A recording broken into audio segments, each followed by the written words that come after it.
नमस्कार मित्रांनो. आज आपण महात्मा ज्योतिबा फुले जन आरोग्य योजनेच्या क्लेम सेटलमेंट संदर्भात बोलणार आहोत. यापूर्वी मी महात्मा ज्योतिबा फुले जन आरोग्य योजनेची संपूर्ण माहिती देणारा व्हिडिओ तयार केला होता आणि ते बघितल्यानंतर बऱ्याच लोकांचं असं म्हणणं आलं की सर क्लेम संदर्भात बी आम्हाला थोडीशी माहिती द्या आणि त्याच्या संदर्भातला आपण काय व्हिडिओ करता आला तर बघा. म्हटल्यानंतर आज आपण तो व्हिडिओ तयार करतो. तर आपण सुरुवातीला थोडी 2 मिनिटांमध्ये महात्मा ज्योतिबा फुले जन आरोग्य योजनेची पार्श्वभूमी बघूया. ही जी योजना आहे ती 2012मध्ये महाराष्ट्रातील सुरुवातीला फक्त 8 निवडक जिल्ह्यांमध्ये प्रायोगिक तत्त्वावरती राबवण्यात आली होती आणि त्याच्यानंतर 2018मध्ये संपूर्ण राज्यामध्ये ह्याचं इम्प्लिमेंटेशन सुरू झालं आणि या योजनेसाठी महाराष्ट्रातील वेगवेगळे प्रायव्हेट आणि गव्हर्मेंट मिळून असे 1000 हॉस्पिटल्स या योजनेसाठी संलग्न करण्यात आले आणि त्यातून अत्यावश्यक सेवामध्ये 997 आजारांचा समावेश करण्यात आला आणि त्यामध्ये लाभार्थ्यांना त्याचा लाभ देण्यात येतो. याच्यासाठी कंपल्सरी जे डॉक्युमेंट्स आहेत ते म्हणजे आधार कार्ड त्या लाभार्थ्याचं आणि रेशन कार्ड, ह्या 2 गोष्टी झाल्यानंतर त्या लाभार्थ्याला योजनेमधून त्याचा लाभ मिळतो. ह्या योजनेमधून 996 आजार कव्हर होतात आणि याच्यामध्ये शासनानं इन्शुरन्स कंपनीला जवळपास 1700 करोडचा प्रीमियम दिलेला आहे आणि ज्याच्यामधून सर्व लाभार्थ्यांना फ्री ऑफ चार्ज ट्रीटमेंट दिली जाते आणि ही पूर्ण अशा पद्धतीने 1000 हॉस्पिटलमधून ही योजना आज महाराष्ट्रामध्ये इम्प्लिमेंट होते.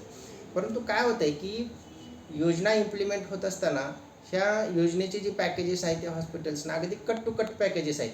म्हणजे कसं की जेवढे त्या आजारासाठी लागतात तेवढे पैसे त्या पॅकेजमधून दिले जातात.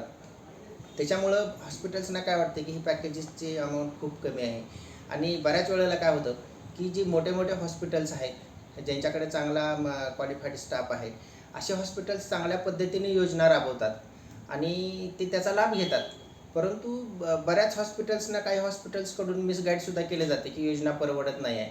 तर ह्याचं कारण काय आहे की या योजना इम्प्लिमेंट करणारा जो स्टाफ असतो हॉस्पिटल्समधला तर तो अतिशय क्वालिफाईड असावा लागतो. ह्या योजनेच्या जवळपास 4 ते 5 गाईडलाईन्स आहेत. ह्या गाईडलाईनचा त्यांना अभ्यास असावा लागतो. अगदी मायन्यूट पद्धतीने त्यांनी त्याचा स्टडी केलेला असावा आणि असा जर स्टाफ हॉस्पिटलनं अपॉइंट केला असेल तर त्यांना बऱ्यापैकी ते क्लेम काढता येतात. आज हॉस्पिटलमध्ये पेशंटना सर्व्हिसेस देणं सोपं आहे, परंतु इन्शुरन्स कंपनीकडून त्याची क्लेमची अमाऊंट काढणं अतिशय अवघड काम आहे आणि हे जमणारा स्टाफ त्या हॉस्पिटलकडं असणं गरजेचं आहे. त्यामुळं काय होतं आहे की पेशंट डिस्चार्ज झाल्यानंतर 11व्या दिवसानंतर आपल्याला तो क्लेम सबमिट करावा लागतो. मग क्लेम सबमिट करत असताना मेडिकल मॅनेजमेंटमधले क्लेम आणि सर्जिकल क्लेम असे 2 पद्धतीचे क्लेम असतात आणि त्याच्यामध्ये मग आपल्याला जे काय मॅन्डेटरी इन्व्हेस्टिगेशन्स आहेत किंवा मॅन्डेटरी डॉक्युमेंट्स क्लेमच्या वेळेला जे काय सबमिट करायचे आहेत तर ते बऱ्याच वेळेला हॉस्पिटल्सकडून राहून जातात. त्याच्यामुळं मग तो क्लेम परत पेंडिंग पडतो. पेंडिंग पडलेला क्लेम हा पुन्हा आपल्याला त्याला जे काय त्यांनी मागितलेलं आहे ते रिक्वायर्ड डॉक्युमेंट्स देण्यासाठी परत 10-15 दिवसाचा त्याच्यामध्ये गॅप जातो आणि अशा पद्धतीने एकदा क्लेम पेंडिंग पडला की तो डिले होत जातो आणि हे झालं पेंडिंगच्या संदर्भात. परंतु जर क्लेम डायरेक्ट रिजेक्ट झाला असेल तर तो रिजेक्ट झालेला क्लेम कसा काढायचा, किती दिवसामध्ये काढायचा, याची माहिती त्या हॉस्पिटलमधील स्टाफला नसते आणि त्याच्यामुळे बरेच क्लेम जे आहेत हे रिजेक्ट होऊन जातात.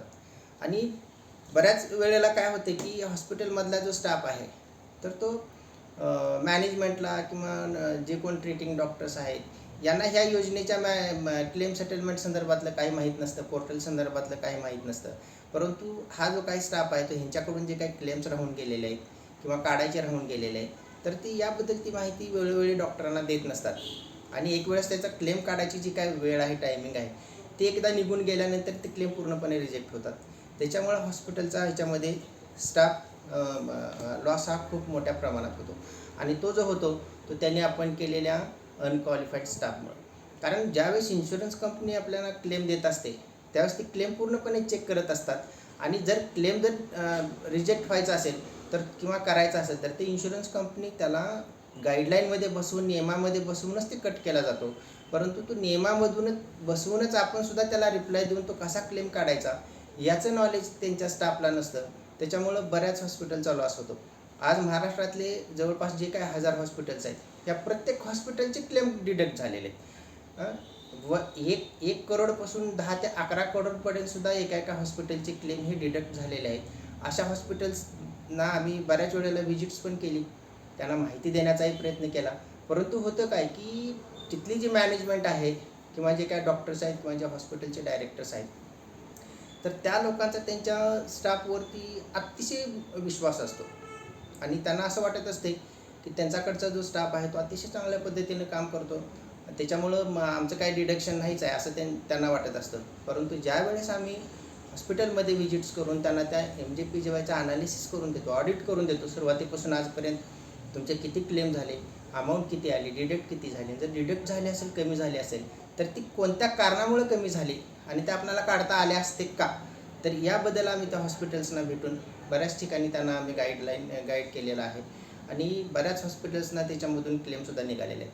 आज आम्ही महाराष्ट्रामध्ये बऱ्याच हॉस्पिटल्ससोबत काम करतो की खास करून क्लेम सेटलमेंटच्या संदर्भात, कारण बऱ्याच हॉस्पिटल्सकडं तसा क्वालिफाईड स्टाफ नसतो आणि हॉस्पिटलमध्ये स्टाफ टर्नओव्हर पण खूप असतो.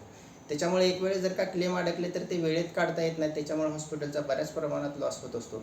म्हणून आम्ही त्या हॉस्पिटल्सना आम्ही भेटतो, त्यांना व्हिजिट देऊन बऱ्याच हॉस्पिटल्सना आम्ही त्यांचे क्लेमचे ॲक्च्युली पैसे कुठं कट झाले, कसे झाले हे सर्व माहिती काढून दिलेली आहे आणि बऱ्याच हॉस्पिटलसोबत बी आम्ही इथून काम करत आलेलो आहोत आणि या पद्धतीने आम्ही हॉस्पिटलचे क्लेम काढून देण्याचं काम करत असतो.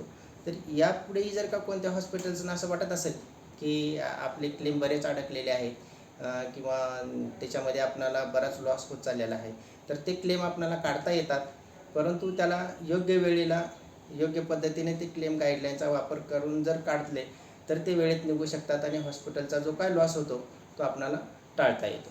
तर अशा पद्धतीने जर कुठल्या हॉस्पिटल्सना जर काही या संदर्भात काही आणखीन जर काय अधिक माहिती हवी असेल तर त्यांनी नक्कीच आमच्याशी संपर्क साधावा. माझा मोबाईल नंबर आहे 9881 64 99 23. धन्यवाद. तर मित्रांनो, हा व्हिडिओ कसा वाटला, जर आवडला असेल तर या व्हिडिओला लाईक, सबस्क्राईब आणि शेअर करायला विसरू नका. धन्यवाद.